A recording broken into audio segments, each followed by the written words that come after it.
Hey, what's going on, guys? Welcome back to our YouTube channel and welcome to this video. This is John from Programming Knowledge, and this is another video tutorial, and this is part of the video tutorial series for creating a progressive web apps.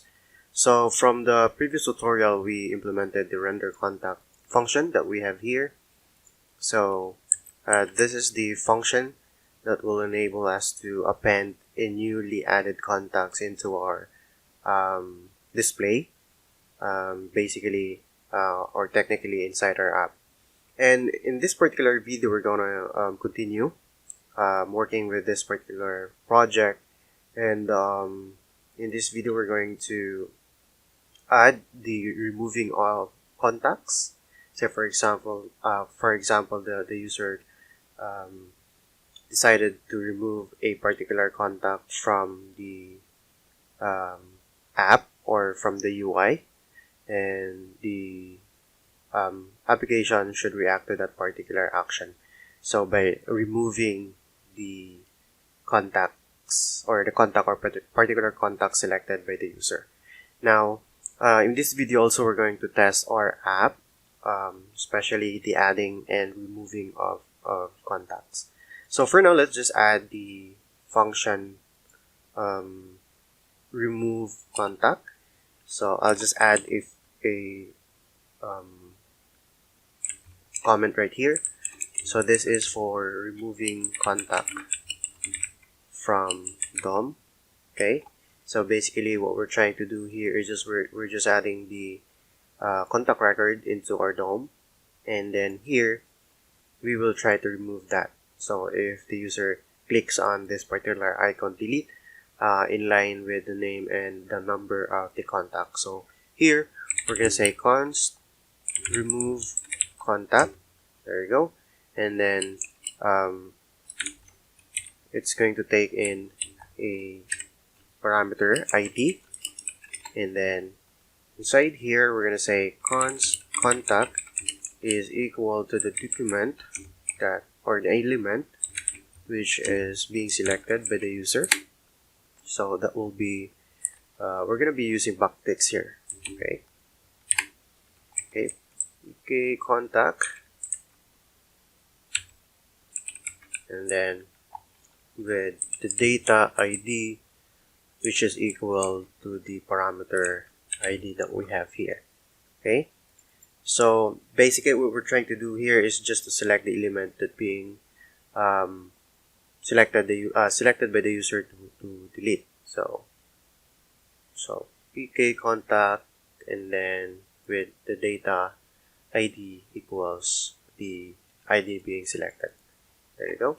And then we can say contact dot remove.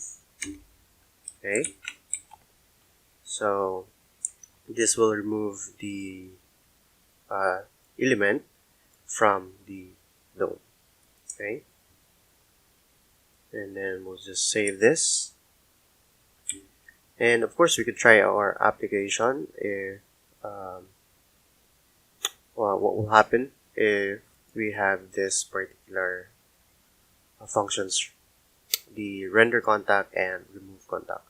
So let's go to our index.html and then open with live server to open up our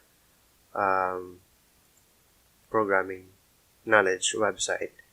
Okay, so let's try to open the form and try to run to add a test contact. Let's just try to open up the console in order to detect any error that we have here. So we have here the error snapshot listener, Firebase missing or insufficient permission. So let's solve that later on. But for now, let's test our app. So by just clicking this icon to open up the new contact form, and let's just say Greg Odin, and then a number, just a random number or a random contact number, and then click on this add contact. Again, we're just trying to test our app, and basically what we have now is we're getting this particular error, insufficient permission. So this is uh, because of our database. So we could open up our db.js. Okay, so accordingly, if we open our application inside a web browser, we're getting missing or insufficient permission. This is because of the database. So we need to check if our database is active in the Firebase console, and if we are getting, or I mean, we're setting the correct permissions for our database. So let's go and check that. Okay, so inside our Cloud Firestore database, we have data, right? And we also have the rules right here. Okay, and according to the rules, we have here allow read or write if the request time is less than this particular timestamp date, which is dated March 15, 2021. So we need to change this in order for us to for our app to work. So basically, what we will change here is, for example, 6, because now we are on, or our date is May 7, or is it May? Yeah, June 7, 2021. So let's just change this into 6. That means that it should be June 7 or June 15, 2021. So it should allow us to read or write here inside our database. So publish this. Okay. And then let's just wait a few seconds. Let's go back to data. And then rules. Okay. So now we have this particular date set. So let's open up our app. Okay, so now we don't have the error permissions, or we don't we're getting earlier error in permissions or insufficient permissions. So what we did is to change the date right here, setting it to the June 15, 2021. So all the requests on or before June 15 should be allowed, or the read or write. So you have to change that. So if you want to change this, make sure that it's ahead of the current date. Okay, so let's try again. So we have here your contact name. So let's just say test contact, and then some random numbers, and then add contact. So there you go. We have added the test contact. Okay, so if we refresh this, we should be able to get still all the records that we have here. Because if you check here inside our PK contacts database, go to data. So we have here the test contact. So we should be getting that also here inside our app.